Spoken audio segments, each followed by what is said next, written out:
I think it will screw with the way you perceive the human interaction long term. I think it's going to be very hard for agents to sustain like being super friendly, super nice all the time. It's going to change the entire way they work. It's not anymore. You're not the empathetic problem solving agent you want to be, right? You're just going to be basically a typewriter and I checking have the to, I have text. to be honest. I mean, I'm not worried about this at all. This is exactly why I like this use case because so for sure it has behavioral changes and training changes that are necessary in the contact center. But when you think about it, this is one of the easiest use cases to deploy because it's what agents already do.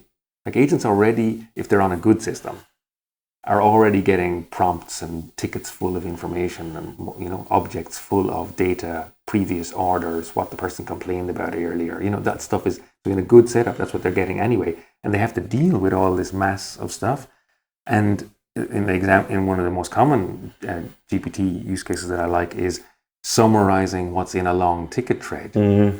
Right? Yes. I mean, that can only help the agent. Yeah. If the agent spots something in that summary that's like weird, they're just going to, they're going to have to ignore it. And that's maybe behavioral changes that have to occur because they can't read that and think, oh, that's a bit of data coming from my system and it's correct. They have to see that. You have to clearly indicate in the UI, this is the this is the automatic summary of what's happened. It may be wrong.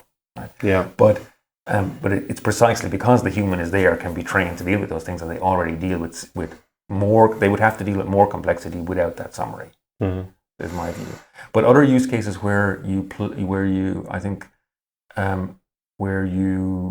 I mean, I like all agent assist use cases I like, but where you're doing something directly with consumers, I'd be a lot more careful. And this is what I think is I love the ChatGPT hype because it reveals to the whole world what AI can do.